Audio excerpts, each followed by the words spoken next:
Boa noite a todos. Vamos então dar início à entrevista coletiva com o técnico Thiago Carpini, após a vitória do São Paulo sobre a Portuguesa, no estádio Morumbi. Boa noite, Carpini, tudo bom? Chamou a atenção no jogo de hoje, mais uma vez, como a bola parada, o São Paulo está conseguindo se aproveitar para destrancar jogos que sempre são bem difíceis. Queria que você falasse dessa tua relação de treinamentos, como é que você enxerga a bola parada ser uma saída para o São Paulo, e queria que você falasse também especificamente sobre o segundo tempo, quando a Portuguesa se lançou sem muito medo e deu uma pressão no São Paulo mesmo jogando fora de casa. Obrigado. Bom, boa noite a todos. Eu penso que a bola parada hoje ela define muitos jogos, né? Então a gente tem que ter sempre um cuidado, uma atenção especial, seja ela ofensiva ou defensiva. Voltando um pouco aí no jogo de Mirassol, nós tomamos um gol de bola parada no momento em que estávamos controlando a partida. Não digo que estávamos melhor, mas era uma partida sob controle. E que uma situação de bola parada pode tomar outro caminho para a partida. E hoje foi de maneira favorável. A gente trabalha muito isso sim, nós temos bons batedores e bons cabeceadores, né? Hoje ainda nós não tínhamos também o Diego, que fez o gol na estreia. Normalmente a bola parada, o Wellington Rato que tem feito, o Nicão fez muito bem. Vale ressaltar também a assistência dele, voltando a atuar pelo São Paulo, fazendo uma grande partida, inclusive a assistência no escanteio. Então eu vejo isso de maneira muito positiva, mas muitas coisas a evoluírem, a se treinar, né, a criar alternativas. O problema é tempo para a gente poder fazer isso, né? Nós jogamos em Mirassol na terça-feira, chegamos na madrugada, quarta-feira uma folga, e você já tem que pensar um pouco na carga, no que nós programamos para o São Paulo nesse início. Eu espero no futuro próximo que o São Paulo tenha mais alternativas em bola parada, ofensiva, defensiva, principalmente na ofensiva, onde a gente tem esses pontos positivos. Em relação à Portuguesa, é perfeitamente aceitável, né? O segundo tempo da Portuguesa foi muito bom, se lançou, né? Criou muita dificuldade. Um time muito bem organizado, com um padrão muito bem definido, um time com muito mais tempo de treino do que o São Paulo, né? Então são pontos a serem ressaltados. É uma equipe do São Paulo onde Luiz Gustavo e Bobadilla estrearam nunca jogaram juntos. O Nicão há muito tempo não fazia uma partida como ele fez, e pelo São Paulo nem lembro qual foi a última partida do Nicão. Então todo jogo você tem que girar o elenco, você tem ganhos e perdas. O ganho na parte física, minimizar alguns erros, mesmo assim eles acontecem, como aconteceu com o Igor hoje. Não digo que seja um erro, mas perdemos ele talvez aí para a próxima partida. Vamos ter essa informação mais precisa a partir de amanhã. Mas, por outro lado, você perde em conjunto, em padrão, em definições, em trocas, em movimentações. Uma porque os atletas estão se conhecendo, e outra que você não tem tempo para trabalhar tudo o que a gente imagina para o São Paulo. Então, eu tenho priorizado muito mais o comportamento individual, né, os conceitos que a gente acredita, e o coletivo a gente tenta ir dando algumas direções muito em cima do bom trabalho já deixado e principalmente da capacidade dos atletas que nós temos. Carpini, tudo bem? Boa noite. Você não completou nem 10 treinos ainda no São Paulo, e você vai ter uma semana que você tem um clássico histórico de uma rivalidade gigante, de um tabu gigante e uma decisão de um título, por coincidência, com outro rival. Como é que é preparar o time, não é nem no aspecto tático, físico, psicológico até, acabaram de voltar de férias, para enfrentar dois jogos que para o torcedor são dois jogos de vida ou morte? Se você puder falar alguma coisinha do Igor Vinícius, que deixou o gramado, se te deixou com alguma pulga atrás da orelha para essa semana tão complicada. Bom, vou começar de trás para frente. Em relação ao Igor, claro que preocupa, né? Um jogador que vinha sendo importante, um desafogo para nós. Em relação à continuidade dele, como eu disse, nós vamos saber a partir de amanhã, mas pelo feeling ali, um pouco da vivência que a gente tem, eu acredito que ele esteja fora, mas essa confirmação não consigo te dar agora. Por outro lado, vale ressaltar a entrada do Moreira, num jogo difícil, um jogo muito vivo, a Portuguesa muito bem treinada, como eu disse, com um período maior de preparação, e isso faz diferença, né? Nós estamos só no início da temporada, como você mesmo disse, são 10 treinos, né? Então, eu valorizo muito a entrada do Moreira nessas circunstâncias do jogo, e gostei do que eu vi. Já vinha se apresentando bem nos treinos, ele fez a transição toda depois do departamento médico, controle de carga, fez 2 treinos com o grupo e teve que atuar hoje, e atuou muito bem. Então, vou valorizar mais a entrada do Moreira do que a gente lamentar. Se nós perdemos o Igor, vamos para a próxima, as coisas precisam continuar acontecendo. Temos um elenco qualificado para isso, justamente para essas situações. Em relação aos jogos, eu vou falar em relação ao jogo. O próximo jogo é o Corinthians. Depois do Corinthians, a gente vai pensar no próximo jogo. Claro que tudo isso tem um peso diferente. Não é um jogo qualquer o Corinthians, não é um clássico, são quebras de tabu. Mas esse peso de quebrar tabu não é desse elenco. A Neoquímica, eu não sei quanto tempo ela tem, quantas equipes já passaram por lá, quantos jogos o São Paulo já fez lá. Não era esse elenco. Esse peso não é nosso, esse tabu não é nosso. Se nós tivermos a oportunidade, nós vamos ter na terça-feira, de fazer um grande jogo e conseguimos isso, fantástico. É um grupo que segue fazendo história, como já foi desde 2023. Depois do Corinthians, a gente vai pensar no próximo passo. Então, nós temos agora, terça-feira, o Clássico. Carpini, tem o Corinthians antes da final, né? Você bem destacou, e você vem rodando muito o elenco. Mas para o jogo do Corinthians, mesmo tendo uma final de campeonato no final de semana, você vai com força máxima para esses 2 jogos ou ainda você pode rodar o elenco no Clássico da terça-feira? E um outro ponto, saindo dessa questão do elenco e do torcedor, mas para você pode ser o técnico nessa semana que eventualmente conseguiu quebrar o tabu e também o técnico mais jovem a eventualmente conquistar um título nos últimos 30 anos no São Paulo. Isso, de alguma forma, te afeta? Você leva em consideração ou você tenta abstrair em relação a essas possibilidades? Como eu te disse, né, eu ainda não pensei nesse retrospecto, porque a nossa primeira decisão é terça-feira. Nós temos uma decisão contra o Corinthians. Cada jogo do Campeonato Paulista ele é uma decisão. Hoje foi uma que nós deixamos para trás. A gente acompanha, vive futebol, vocês também. E vocês veem a dificuldade que é o Campeonato Paulista, como é que estão os resultados, o início, tudo muito ajustado. E a tendência é que fique ainda mais ajustado depois da 6ª, 7ª rodada. Então, começar bem é muito importante, valorizar muito a nossa invencibilidade e pensar na próxima decisão que nós temos, que é o Corinthians. E a partir de amanhã, a gente vai começar a ver tudo que nós temos de melhor para essa partida, né? O início era muito importante, essa rotatividade, e o elenco te permite fazer isso. Por mais que falte conjunto, daqui a pouco vai faltar um pouco de padrão ofensivo, de algumas situações que a gente possa furar um bloqueio do adversário, que no primeiro tempo colocou 10 jogadores em 30 metros de campo, aí você não consegue ter profundidade, você não consegue ter espaço, e é difícil, né? Um time muito bem organizado, se diga-se de passagem. A gente tem que ter um pouquinho de paciência com essas situações. Então, vamos ver o que a gente tem de melhor a partir de amanhã para a nossa primeira decisão. A decisão de terça-feira, a gente encara da mesma maneira como nós encaramos a Portuguesa e como nós vamos encarar os próximos jogos. É uma decisão para nós. Carpini, boa noite. Você, mais do que ninguém, acho, nessa sala, sabe o quanto o futebol é intenso nesse período tão curto aí, já de trabalho. Você tem essa sequência. É inevitável que a maioria das perguntas sejam voltadas a esses 2 jogos. Queria que você fizesse um apanhado geral do que foi o teu trabalho esses 3 jogos, né?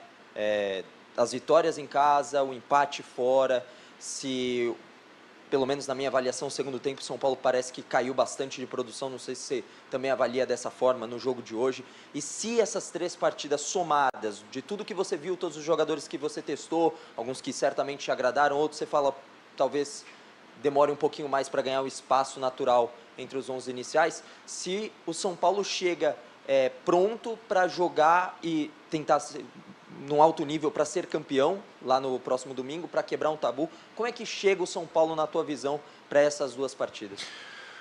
O São Paulo chega melhorando jogo a jogo, melhorando a cada oportunidade que a gente tem de estar no CT, treinar, fazer melhor, ser melhor, evoluir coletivamente, evoluir individualmente. E quando eu falo evoluir individualmente, eu digo em todos os aspectos, técnico, físico, tático. A avaliação desse período de São Paulo foi um período onde eu pude conhecer as pessoas. E quando eu falo de pessoas, eu não digo só em relação ao que eu tenho de grupo, mas a staff do São Paulo, os bastidores, as pessoas que fazem o clube acontecer, e a gente tem um respaldo muito grande, né? Então, foi um período de conhecimento, de troca de informações, de gerir esse elenco, de conhecer tudo o que nós temos, pensar em alternativas futuras, de que maneira nós podemos ver o São Paulo para cada competição, para cada partida. Então, foi um período de muito conhecimento.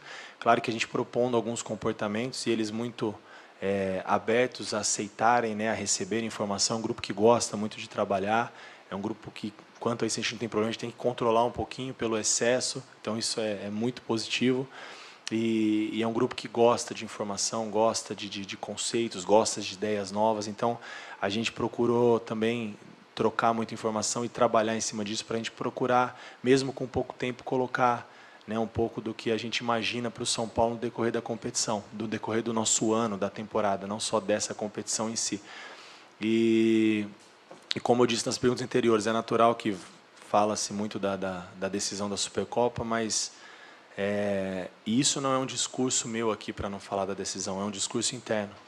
É um grupo muito focado, muito comprometido, e a gente tem falado muito do jogo a jogo. A gente só, durante esses dias entre Mirassol e Portuguesa, só se falou da Portuguesa. Agora a gente só vai trabalhar em cima desse clássico fora de casa. Depois desse clássico a gente pensa no próximo. Em relação à evolução do São Paulo, ela vai ser de maneira gradativa.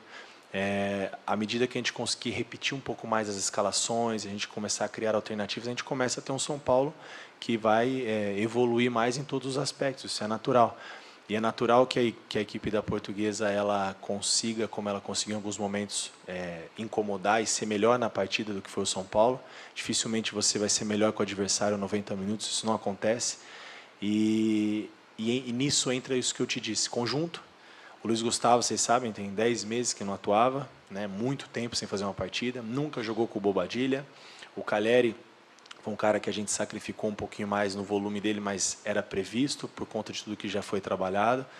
O Nicão voltando a atuar, então assim, é muita coisa, é natural que a gente, em algum momento do jogo, a gente passe por dificuldades, e o mais importante é que a gente, nesses momentos, saber sofrer, ser forte, ser competitivo, ser um time aguerrido como nós fomos. E, independente de qualquer coisa, o ajuste com a pontuação ela é muito melhor do que em outras situações que nós já vivemos aqui. Carpini, boa noite. Boa noite. O que de fato teve o Lucas? Você conta com ele para os 2 próximos clássicos ou você ainda tem alguma dúvida? E sobre Rames, Rafinha, Michel e Eric, eles já estão prontos? O Lucas treinou já com o grupo, né? O jogo de hoje nós somos um pouco mais precavidos. Ele se colocou à disposição, ele queria participar, e como eu falo, às vezes a gente tem que frear um pouco o ímpeto desses atletas, porque eles querem muito. A mesma situação foi a do Igor. Eu fiz um esquema, por exemplo, em Mirassol, voltando um pouquinho para responder a sua pergunta, com 3 zagueiros para o Igor, pensando no Igor, pensando em não ter o Igor e poupá-lo. A gente organizou 3 zagueiros para tentar descansá-lo. E mesmo assim a gente precisou dele um pouquinho no final, e hoje esse incidente pode ser que a gente perca ele em algumas rodadas, ou tomara que não. Em relação aos outros, eles não vinham treinando ainda com elenco, equilibrando o controle de carga, volume, densidade, tudo o que estava dentro do programado. Hoje pela manhã, no treino de alguns atletas não relacionados, eles participaram normalmente das atividades.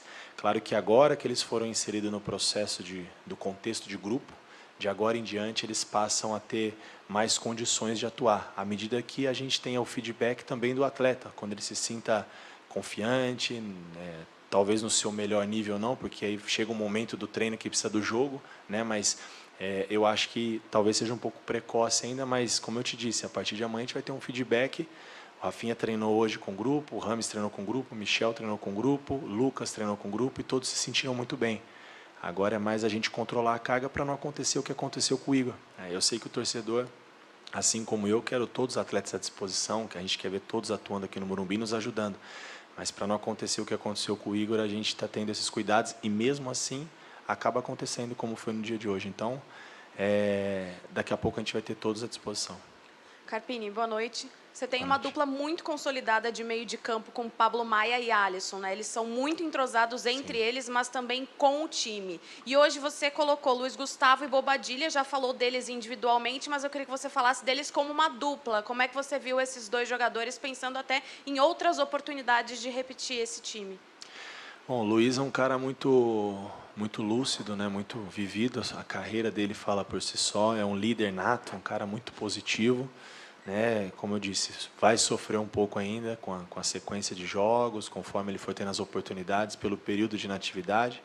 Bobadilla é tudo aquilo que nós acompanhamos, né? O São Paulo fez o monitoramento do Cerro, mas nós, desde a nossa chegada, nós procuramos conhecer melhor o atleta e entender também dele de que maneira ele se sente melhor. Eu não trataria nem como duplas, né, definidas, mesmo porque em alguns momentos da competição nós podemos fazer um tripé, e aí nós temos 2 jogadores de corredor, Alisson e Bobadilha, com muita força, o Pablo, o cara que pode dar uma sustentação. Quando nós precisarmos de um jogo, nós temos o Luiz, que pode fazer esse primeiro homem do tripé defensivo, iniciar uma jogada com qualidade, com bola longa, com passe entre linhas. Então a gente ganha alternativas, né? Acho que não dá para definir duplas, porque nós estamos com pouco tempo de trabalho e a gente está dando continuidade em algumas coisas que vinham sendo feitas e muito bem feitas. Então, acho que à medida que a gente tiver tempo e a melhor condição física, a melhor organização coletiva, a gente pode também criar outras alternativas para o São Paulo que vai ser necessário. Carpini, boa noite. Você já falou algumas vezes que talvez algo que você gostaria de melhorar ainda no São Paulo é a bola parada ofensiva, né? Que tem alguns pontos ainda que você gostaria de mudar. E hoje você contou com um jogador como titular, que é o Luiz Gustavo, e ele é seu meio-campista mais alto. Você já falou da experiência dele, de tudo isso. Mas é uma questão importante também na utilização do Luiz Gustavo, essa questão da bola parada, por mais que o gol dele hoje tenha sido pelo chão, entre aspas, né? Mas foi numa bola parada, que ele pode ser importante também pelo alto. E uma questão tática, hoje você usou o Galopo pelo lado esquerdo. Não sei se como ponta, mas o meio-campista ali pelo lado esquerdo. Ele já tinha jogado nessa função, você conversou com ele, e se é realmente uma possibilidade que você pensa para a temporada, ou foi uma questão pontual para o jogo de hoje, diante das possibilidades que você tinha? Obrigado. Boa noite. Em relação ao Luiz, claro que a estatura do Luiz faz diferença numa bola parada, seja ela ofensiva ou defensiva. Quando eu digo de algumas organizações ofensivas, é a gente criar alternativas de jogadas, de uma jogada mais curta, de tirar um pouco a linha defensiva de cima da defesa adversária, para a gente poder criar algumas alternativas de espaçar um pouco mais a linha, a gente poder atacar melhor a bola. Então, nesse sentido. E aí, como a gente não consegue controlar, né, treinar muito, respeitando todo o controle que nós temos de carga, acho que a gente não consegue mudar muita coisa só na conversa, ainda mais em pontos tão delicados que definem jogos, né? Bola parada, ofensiva e defensiva. A outra, Galopo. A ideia do Galopo, como eu disse, nós temos alguns atletas dentro do elenco que eles conseguem fazer várias funções, e o Galopo é um deles. Terminou como um falso 9 ali, com um pouco de mobilidade, coisa que ele já fez no São Paulo anteriormente.